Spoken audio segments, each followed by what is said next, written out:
기도하시겠습니다. 하나님 감사합니다. 오늘도 새로운 날을 우리에게 허락해 주시고 부활의 소망을 가지고 하루를 시작하게 하신 것을 감사드립니다. 오늘도 주님과 함께 동행하는 복된 하루가 되게 하여 주시옵소서. 어디에 있든지 누구를 만나든지 부활의 산 소망을 전하는 부활의 증인의 삶을 살게 하여 주시옵소서. 여러 가지 걱정, 근심, 염려 때문에 고민하지 말게 하시고 주님께 맡기고 주의 놀라운 응답하심을 체험하게 하여 주시옵소서. 우리와 동행해 주실 줄 믿사옵고 예수 그리스도의 이름으로 기도 올리옵나이다. 아멘. 오늘은 요한복음 21장 18절부터 23절까지의 말씀입니다. 내가 진실로 진실로 네게 이르노니 내가 젊어서는 스스로 띠띠고 원하는 곳으로 다녔거니와 늙어서는 내 팔을 벌리리니 남이 내게 띠띠우고 원하지 아니하는 곳으로 데려가리라. 이 말씀을 하심은 베드로가 어떠한 죽음으로 하나님께 영광을 돌릴 것을 가리키심이로라. 이 말씀을 하시고 베드로에게 이르시되 나를 따르라 하시니 베드로가 돌이켜 예수께서 사랑하시는 그 제자가 따르는 것을 보니 그는 만찬석에서 예수의 품에 의지하여 주님을 파는 자가 누구오니이까 묻던 자더라. 이에 베드로가 그를 보고 예수께 여짜오되 주님, 이 사람은 어떻게 되겠사옵나이까? 예수께서 이르시되 내가 올 때까지 그를 머물게 하고자 할지라도 네게 무슨 상관이냐? 너는 나를 따르라 하시더라. 이 말씀이 형제들에게 나가서 그 제자는 죽지 아니하겠다 하였으나 예수의 말씀은 그가 죽지 않겠다 하신 것이 아니라 내가 올 때까지 그를 머물게 하고자 할지라도 내게 무슨 상관이냐 하신 것이로라. 아멘. 그동안 40일간 사순절 기간을 지내오시면서 주님을 닮기 위해 애쓰셨고 한 주간 동안 고난주간에 주님께서 바로 나를 위해 대신 고난당하신 것을 깊이 묵상하시면서 구원받은 감격이 회복되셨고 어제 죽음을 이기시고 부활하신 사흘 만에 부활하신 주님을 기뻐하기 위해 부활주일 예배에 참석하여 부활의 소망을 확인한 저와 여러분들에게 부활의 소망이 평생 동안 계속되시기를 주님의 이름으로 축원드립니다.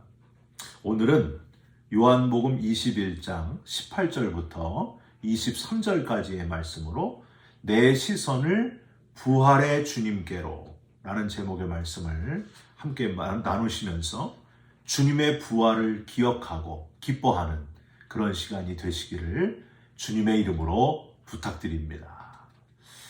여러분, 그 설교 강단, 교회 강단 있잖아요.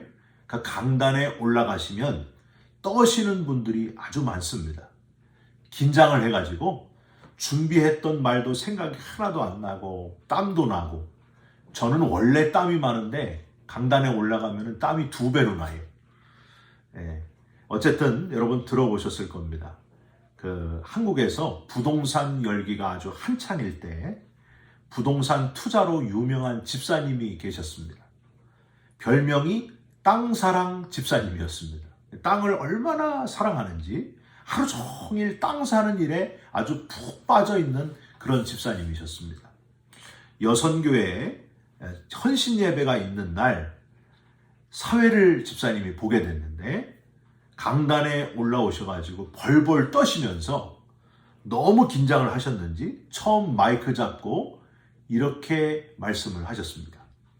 여러분, 우리 모두 찬송가 백구동을 부르겠습니다.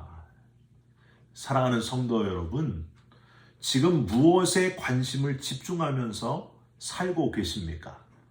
잠깐 쓰다가 두고 갈 이 땅의 것, 이 땅에 눈에 보이는 것이 아니라 영원한 하나님 나라, 부활의 나라에 집중하고 사시기를 주님의 이름으로 부탁드립니다. 모든 관심이 먹는 것에 치우쳐 있는 분들이 있어요. 어떻게 하면 더 맛있는 음식을 먹을까? 금강산도 식후경이다. 어디가 제일 맛있을까? 맛집이 어딜까? 잘 먹어보자. 이런 분들은요, 저랑 비슷한 몸매가 되기 쉽습니다. 모든 관심이 건강과 운동에 있는 분도 있고요. 이왕이면 다홍치마다 모든 관심이 그냥 예뻐지는데 예쁘게 꾸미고 치장하는 거에 아주 지나치게 관심이 있는 분들이 있습니다. 온통 관심이 자식에게 있는 분들이 있어요. 자녀에게. 너무 집착하는 분들. 마마보이를 만들게 될 가능성이 아주 높습니다. 어느 날 여우가 나타나가지고 확 채가면은 그때부터 그 아들은 그저 여우 같은 며느리의 남자일 뿐입니다. 딸은 그냥 사위의 여인일 뿐이에요. 여러분, 바라기는 이 모든 것보다 저와 여러분의 첫 번째 관심을 좀 더 하나님께 가까이 나아가는데 하나님께 집중하면서 살아가시기를 주님의 이름으로 부탁드립니다. 요즘에는요, 사람들이 참 이상한 거에 관심이 많아요. 생활이 넉넉해져서 그런지 먹고 사는 거에 문제가 거의 없어져서 그런지 몰라도 아주 특이한 것에 관심이 많습니다. 내 전생이 무엇이었을까? 내 가게에 흐르는 저주가 무엇일까? 뭐 이런 거에 관심을 많다는 거예요. 내 과거에 집착하는 사람들. 또 젊은 미혼들은요, 미래에 대한 관심이 많아요. 나는 누구랑 결혼할까? 어디에 투자해야 잘 먹고 잘 살 수 있을까? 나는 몇 살까지 살 것인가? 이런 궁금증을 해결하기 위해서 신통하다는 점쟁이를 찾아갑니다. 여러분, 돈을 많이 지불해요. 몇 초 후에 일어날 일도 모르는 인간일 뿐인데 은연중에, 무의식 중에 그 용하다는 점쟁이들이 우리들 가까이에 아주 많이 다가와 있는 것을 느끼게 됩니다. 여러분, 부족한 인간일 뿐이에요. 다 아무것도 모르는 인간이에요. 한계 있는 인간일 뿐이에요. 그런데 뭐가 그렇게 용하다고 내가 누구랑 결혼하게 될까에 너무 지나치게 관심이 많은 사람들. 여러분, 잘 들어보십시오. 제가 집사람한테 들은 이야기인데요.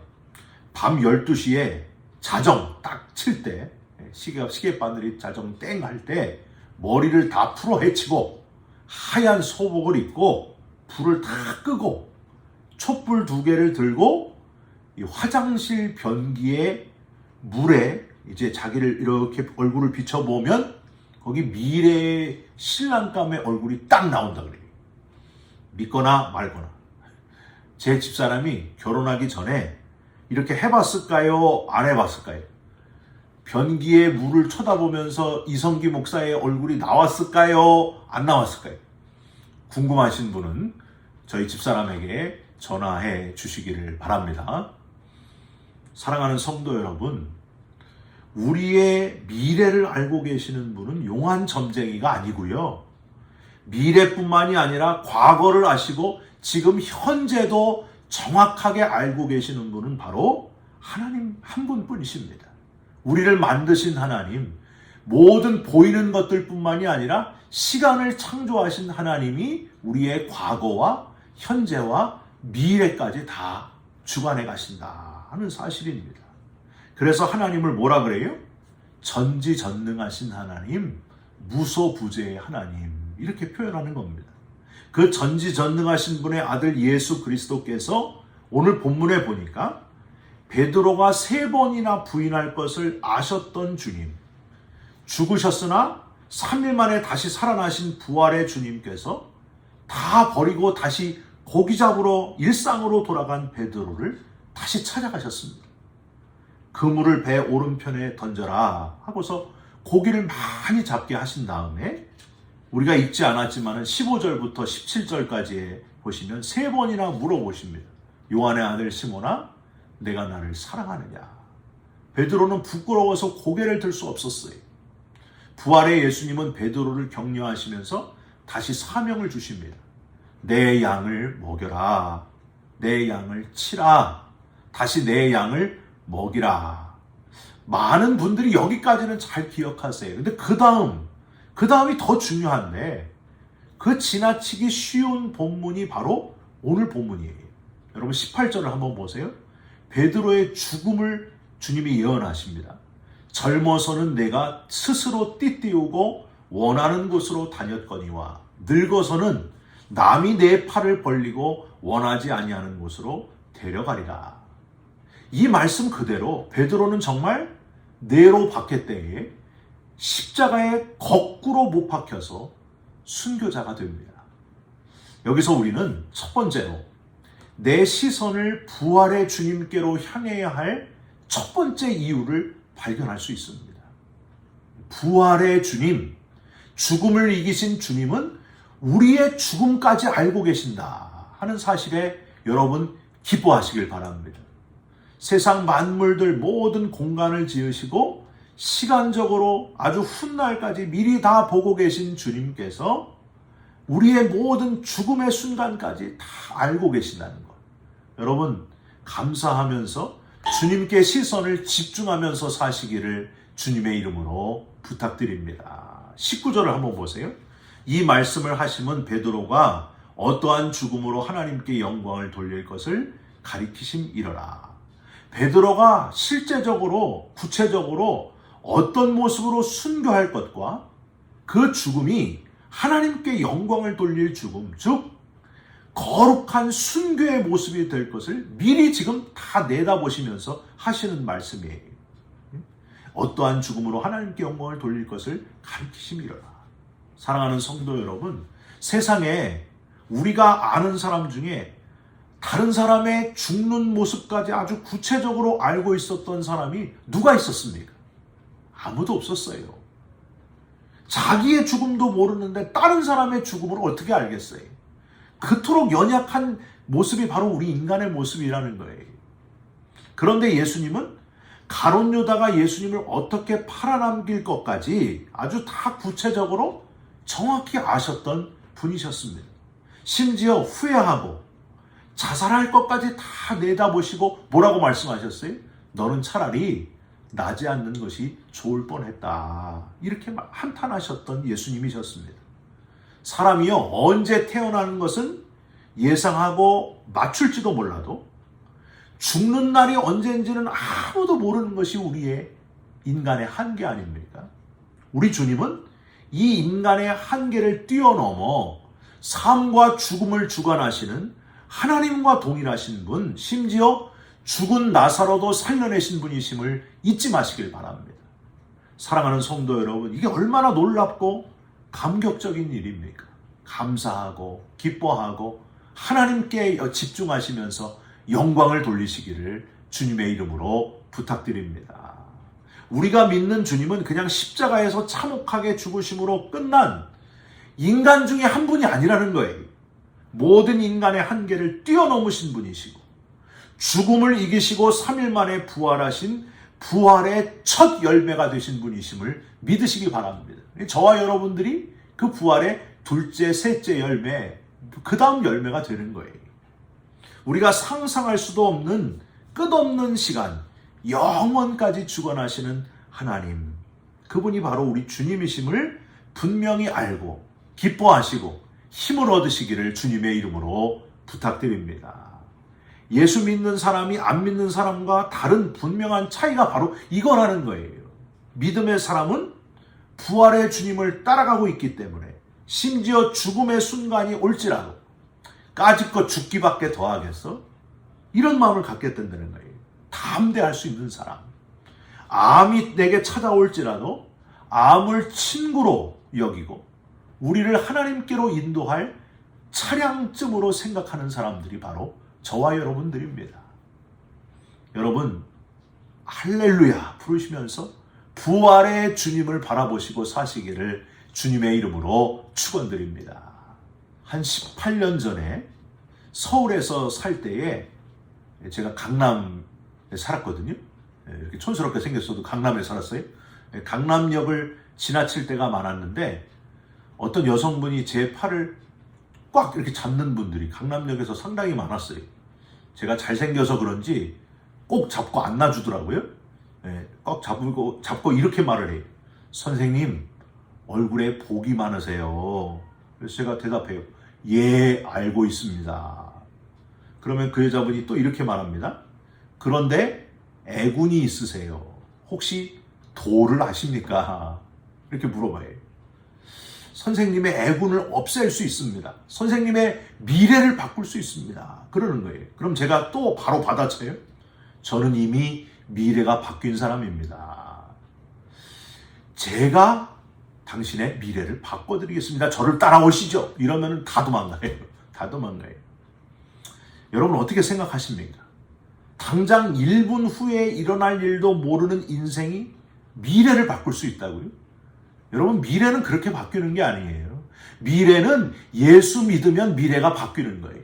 원래 죽을 운명이었던 우리들, 영원히 살 가능성이 1도 없었던 우리들입니다. 그런데 주님께서 우리를 위해 십자가를 대신 져 주심으로 우리가 구원받게 되었고 미래가 바뀌게 되었어요. 완전히 바뀌게 되었어요. 이 땅의 삶으로 끝나는 것이 아니라 영원한 하나님 나라 부활의 나라에 살 특권을 얻게 되었다고 하는 겁니다.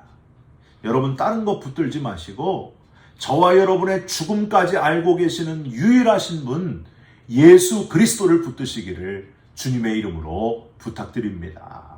베드로는 이렇게 미래를 내다보고 말씀하시는 부활의 주님의 말씀에 엉뚱하게도 전혀 다른 대답을 하고 있어요. 21절 이에 베드로가 그를 보고 20절에 나오는 만찬석에서 예수님의 품에 있었던 제자 누굴까요? 요한이죠.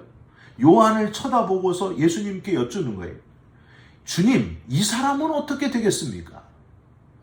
여기서 우리는 또 다른 인간의 어리석은 모습을 발견하고 우리의 시선을 왜 부활의 주님께로 향해야 되는지를 우리는 중요한 그 이유를 발견할 수 있습니다. 다른 사람이 아니라 바로 나의 죽음을 묵상하고 기억하고 준비해야 된다는 거예요. 여러분 나의 죽음, 딴 사람 말고 내 죽음을 준비하면서 사는 지혜로운 인생이 되시기를 바랍니다. 베드로에게 두 가지 중요한 문제점을 우리는 발견하게 되는데 첫 번째, 열심히 베드로의 이 땅에서 마지막 모습이 이럴 거다 이렇게 말씀을 해주시는데 베드로는 자기의 죽음에 대해서 너무 무관심하고 있어요. 또 하나는 생뚱맞게도 갑자기 옆에 이 다른 요한의 미래를 궁금해한다는 거예요. 먼저 자기의 죽음에 대해서 무관심하고 있는 베드로의 모습을 통해서 우리 인간이 얼마나 어리석은지 머지않아 바로 오늘 밤에도 올 수 있는 죽음인데 그 죽음을 준비하지를 못한다는 거예요. 어리석어가지고 그냥 아주 오래오래 살 것처럼 그냥 아무 생각 없이 준비 없이 사는 사람이 너무 많다는 것을 우리는 깨달을 수 있습니다. 반드시 죽음의 순간이 누구에게나 공평하게 오고 있는데 오늘 밤에라도 내 영혼을 취하시면 넌 어떻게 되겠느냐? 주님이 그렇게 말씀하셨잖아요. 그런데 아예 대충 사는 거지. 대충 살다가 꽥하고 가면 되는 거지. 개똥밭에 굴러도 이승이 났다. 그러면서 그냥 대충 즐기자. 살았을 때 즐기자. 죽으면 허무하게 그냥 인생이 끝나는 거지. 뭐 이렇게 생각하는 사람들이 아주 많다고 하는 거예요. 여러분 우리가 인정하건 인정하지 않건 분명히 준엄한 하나님의 심판대가 오고 있다고 하는 사실을 잊지 마시길 바랍니다. 믿음으로 영생을 얻는 길이 분명히 있는데 그냥 죽으면 끝이라고 생각하는 어리석고 답답한 인생들이 아주 많다고 하는 거예요. 사랑하는 성도 여러분, 저와 여러분은 이런 답답한 인생이 아니라 예수 믿고 시원한 인생이 되시기를 주님의 이름으로 축원드립니다. 또 하나, 베드로가 자기 옆에 이 요한은 어떻게 되겠습니까? 다른 사람의 미래를 궁금해했던 것에서 베드로의 마음에 뭐가 있었다는 거예요? 질투하는 마음, 비교하는 마음이 있었다는 거예요. 인간의 근본적인 죄의 모습이 바로 이거 아니? 질투하고 비교하는 모습. 그래서 여러분 뱀이 하와와 아담에게 그랬잖아요. 하나님하고 비교를 하는 거야. 너희가 하나님같이 되리라. 선악과를 먹으면 비교를 싹 해가지고 하와를 이렇게 꼬신 거 아니에요. 여러분 다른 사람의 영혼이 정말 걱정돼서가 아니라 이 사람은 저랑 비교해서 잘 죽겠습니까? 저보다 잘못 죽겠습니까? 아니면 잘 죽겠습니까? 이걸 지금 궁금해한다는 거예요. 진짜 궁금해서가 아니라 저랑 비교해서 어떻게 되겠습니까? 이게 인간이라는 거예요. 이게 베드로였어요. 그래서 예수님은 이렇게 질투하고 비교하는 베드로를 안타까워하시면서 22절 내가 올 때까지 그를 머물게 하고자 할지라도 네게 무슨 상관이냐? 너 왜 그런 걸 신경 쓰고 있느냐? 지금 바로 너의 죽음에 관심을 가져야 되지. 지금 너의 죽음을 이야기하고 있는데 이 답답한 인간아. 그렇게 지금 말씀하고 있습니다. 여러분 유대 랍비들의 이야기 가운데 이런 얘기가 있어요. 어느 날 한 천사가 두 여행객을 만납니다. 그래서 이 두 여행객하고 함께 길을 떠나서 여행을 시작합니다. 한 사람은 욕심이 많은 사람이었고 한 사람은 질투심이 많은 사람이었어요. 한참 여행을 하다가 헤어질 시간이 됐습니다. 헤어지는 시간에 천사가 이렇게 말을 해요. 두 분 중에 먼저 저에게 소원을 말하는 분에게는 제가 그 소원을 들어드리겠습니다. 무슨 소원이든지 먼저 이야기하면 다 채워드리겠습니다. 그리고 두 번째 분에게는 첫 번째 분이 얻은 것에 갑절을 드리겠습니다. 2배를 드리겠습니다. 이렇게 얘기하는 거예요. 여러분 어떻게 됐겠어요? 누가 먼저 얘기했겠습니까? 욕심 많은 사람은 자기가 먼저 얘기했다가는 두 번째 사람이 2배를 받으니까 얘기를 못하는 거예요. 질투가 많은 사람은 상대가 자기보다 더 많이 얻게 되는 거에 대해서 막 부르르 떨기 시작했습니다. 서로 말을 안 하고 서로 째려보고 침묵의 시간이 계속되고 있었습니다. 그러다가 욕심 많은 사람이 폭발을 했어요. 질투심 많은 사람의 멱살을 딱 잡고서 얘기하는 거예요. 야, 네가 먼저 이야기해. 안 하면 너 죽이겠다. 이러는 거예요. 그랬더니 질투심 많은 사람이 알았어. 내가 이야기한다. 뭐라고 얘기했을까요? 천사님, 제 소원은 한쪽 눈이 장님이 되는 겁니다. 여러분 어떻게 됐을까요? 질투 많은 사람은 한쪽 눈이 장님이 되고 욕심 많은 사람은 두 눈을 다 멀게 되었다 하는 슬픈 이야기입니다. 마태복음 14장에 보면은요, 베드로가 예수님을 바라보고 물 위를 걷다가 바람을 보고 무서워서 물에 빠진 기록이 나와 있습니다. 저는요, 성경에는 안 나와 있는데 베드로가 바람만 보고서 물에 빠진 것이 아니었다고 해석하고 싶어요. 분명히 무서운 바람을 보기 전에 자기가 물 위를 걷는 모습을 뒤에서 보고 있었던 그 배에 있었던 사람들에게 조금이라도 자랑하고 싶었을 거예요. 그래서 살짝 돌아보다가 바람이 보여가지고 무서워가지고 물에 빠졌다. 저는 그렇게 생각합니다. 나 지금 물 위를 걷고 있어. 너희들 나 보이냐? 막 자랑하고 싶은 마음. 난 너희들하고 달라 하고 비교하는 마음, 그 마음이 베드로에게 있었다고 하는 거죠. 참 감사한 것은 이렇게 질투로 엉뚱한데 다른 사람은 어떻게 될 것인가에 관심을 가진 베드로에게 부활의 예수님께서 찾아오셔서 끝까지 그를 포기하지 않으시고 순교의 수제자로 만드셨다고 하는 것. 여러분 이거 은혜라고 밖에는 표현할 길이 없습니다. 이게 얼마나 큰 은혜입니까? 마지막으로 이렇게 비교와 질투가 가득한 미숙한 베드로에게 주님께서 반복적으로 교훈하셨던 말씀에 우리는 집중해야 됩니다. 오직 딴 거 말고 부활의 주님께만 집중하고 주님을 따르라. 이렇게 말씀하셨습니다. 19절 끝에 베드로에게 이르시되 나를 따르라 하시니 22절도 보세요. 반복이 돼요.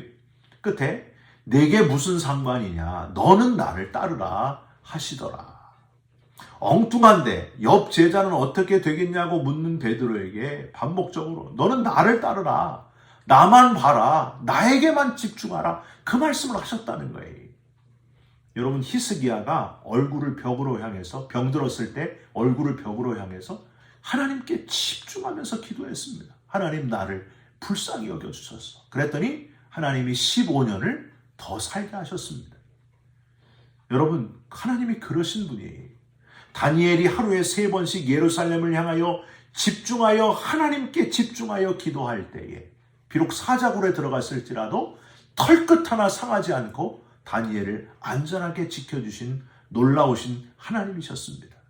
여러분 하나님께 집중하시기 바랍니다. 부활의 예수님께 집중하시기를 바랍니다. 빌립보서 3장 12절에 내가 이미 얻었다 함도 아니요 온전히 이루었다 함도 아니라 오직 내가 그리스도 예수께 잡힌 바 된 그것을 잡으려고 달려가노라. 형제들아, 아직 내가 잡은 줄로 여기지 아니하고 오직 한 일, 즉 뒤에 있는 것은 잊어버리고 앞에 있는 것을 잡으려고 표대를 향하여 그리스도 예수 안에서 하나님이 위에서 부르신 부름의 상을 위하여 달려가노라. 여러분, 주님 쳐다보시고 주님께 집중하시고 자꾸 사람 때문에 상처받고 사람 미워하고 사람 질투하고 사람 때문에 이렇게 흔들리지 말고 주님께 집중하면서 앞으로 달려나가시기를, 주님 한 분 바라보고 달려가시기를 주님의 이름으로 부탁드립니다. 아직도 욕심 때문에 세계 곳곳에는 전쟁과 기근이 일어나고 있습니다. 여러 가지 고통 속에 있는 이 땅의 수많은 사람들에게 부활의 소망을 전해주면서 삶과 죽음을 주관하시는 하나님께서 주시는 음성에 집중하고 귀를 기울이는 저와 여러분들이 됐으면 좋겠습니다. 너는 나를 따르라. 딴 거 신경 쓰지 말고 나에게 집중하고 나를 따르라. 우리의 과거와 현재와 미래까지 다 알고 계시고 주관하고 계시는 하나님께 집중하면서 살아갈 때에 영원한 부활의 소망이 이루어질 줄 믿습니다. 여러분, 그렇게 살아가시기를 주님의 이름으로 축원드립니다. 기도하겠습니다. 죄와 사망의 권세를 이기신 주님 감사합니다. 우리 모두 다 죄인이었습니다.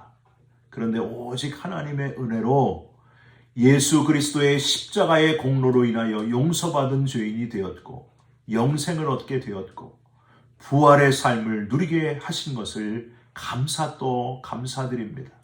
바로 내 자신의 죽음을 준비하는 삶을, 지혜로운 자의 삶을 살게 하시고 비교하고 질투하는 마음을 다 벗어버리고 오직 주님께만, 부활의 주님께만 집중하면서 살아가는 우리 모두가 되게 하여 주시옵소서. 예수 그리스도의 이름으로 기도 올리옵나이다. 아멘. 하늘에 계신 우리 아버지여, 이름이 거룩히 여김을 받으시오며 나라가 임하옵시며 뜻이 하늘에서 이루어진 것 같이 땅에서도 이루어지이다.